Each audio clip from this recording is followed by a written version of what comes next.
Imagine this. You're under blinding stage lights, thousands of eyes locked on you, your heart pounding louder than the music, and the one person you love most pretends you're not even there. This wasn't just any night, and it sure wasn't just any man. This was his stage, his rules. And when she decided to cross that line, right there in front of everyone, the air changed. Gasps, stunned silence. And what he did next? It flipped the entire moment on its head. You're not going to believe how it all unfolded. During the height of his fame, Elvis Presley wasn't just a superstar, he was a force that barely slowed down.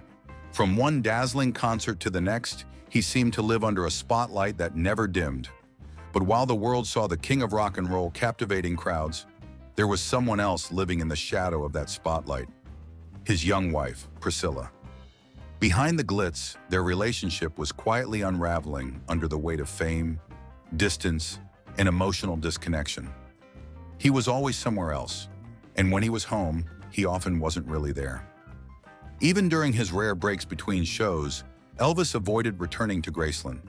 Instead of retreating into the arms of his family, he surrounded himself with his entourage, keeping the chaos of the road alive within his own walls.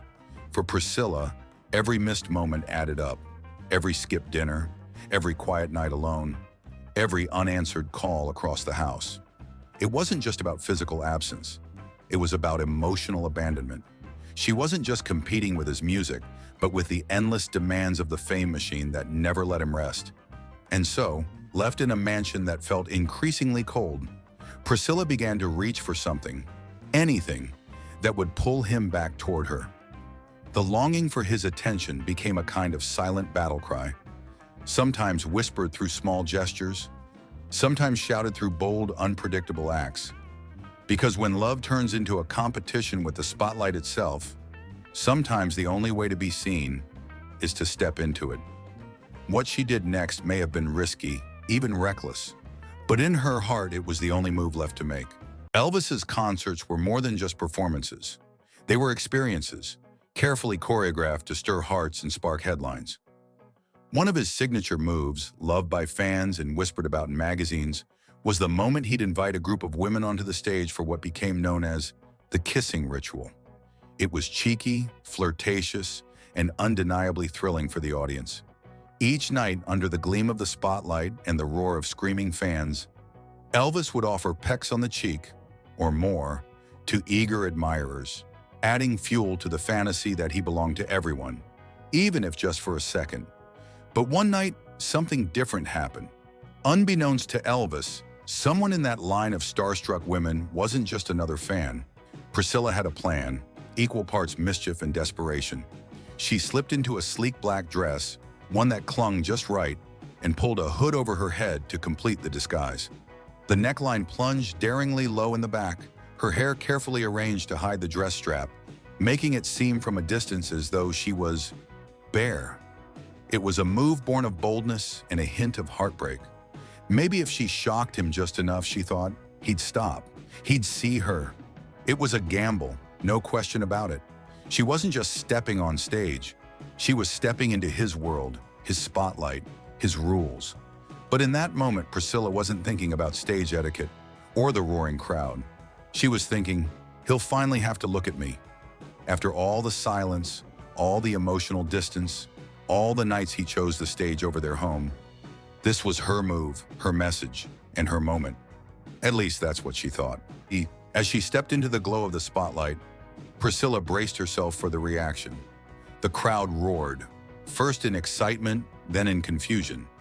Dressed in black with her back daringly exposed, her long hair strategically hiding the straps, she looked like something out of a scandalous dream.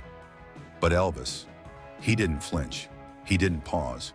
He didn't even glance her way. Instead, he kept singing, smooth as ever, as if she were just another face in the crowd. A beat passed, then another. Still nothing.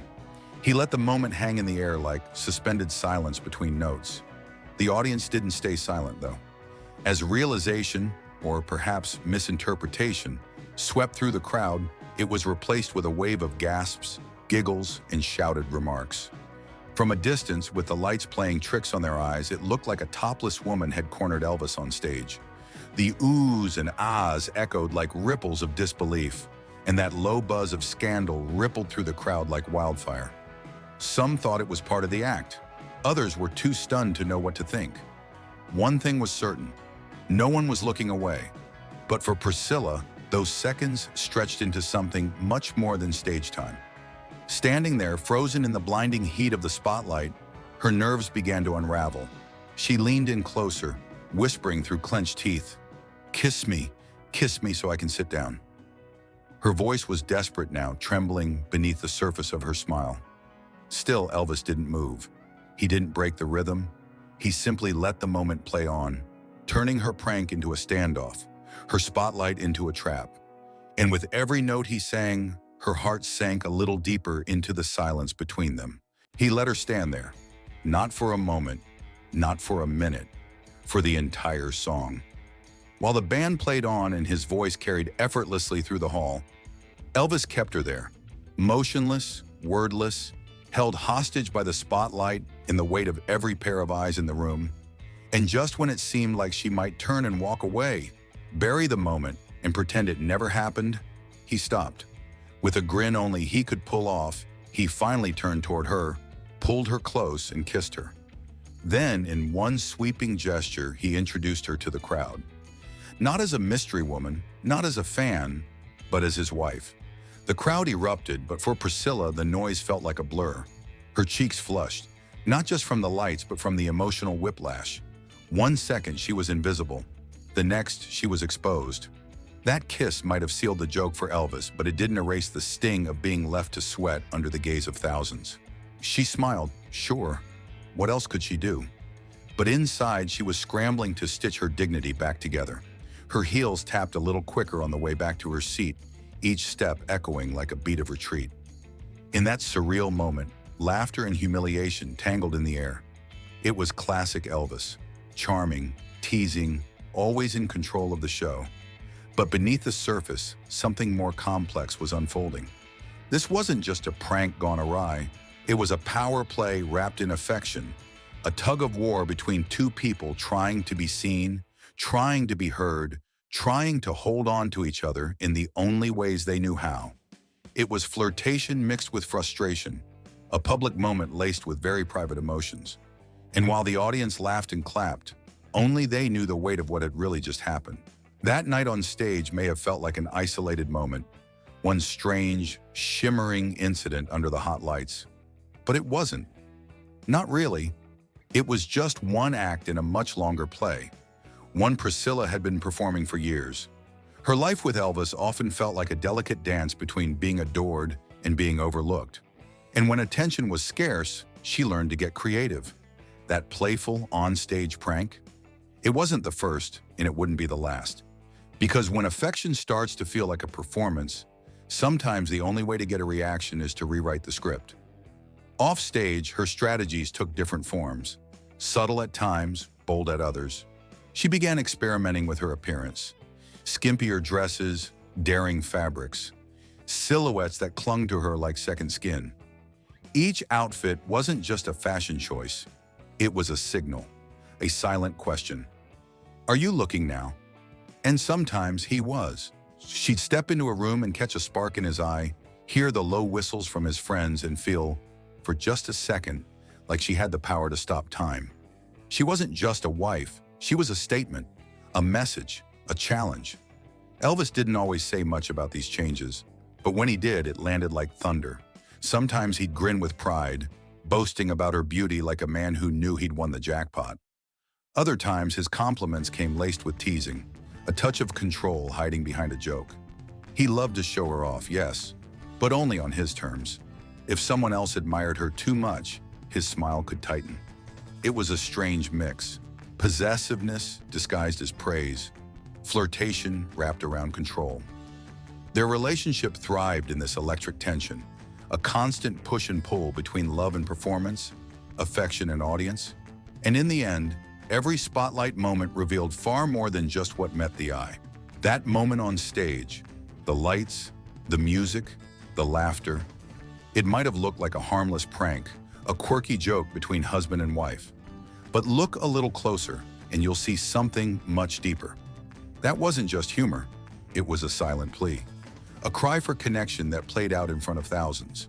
Because sometimes when you love someone who lives for the crowd, the only way to be seen is to stand right in the middle of it. And for a brief, unforgettable moment, she did. But at what cost? Let me ask you, have you ever tried to get someone's attention only for it to backfire in the most unexpected way? Maybe you made a bold move or said something risky thinking it would spark closeness, but it only left you feeling more alone. These moments, as awkward or painful as they may be, are human, raw, honest. That's what makes this story linger. It's not just about fame or romance. It's about that universal ache we all feel when we just want to matter to someone who's drifting away. If you felt something watching this story unfold, if you want more untold moments like this one, hidden in the shadows of history's biggest icons, go ahead and subscribe. Hit that bell so you never miss the next chapter. And in the comments, tell us, what do you think Priscilla was really feeling up there, frozen in that spotlight? We'd love to hear your thoughts.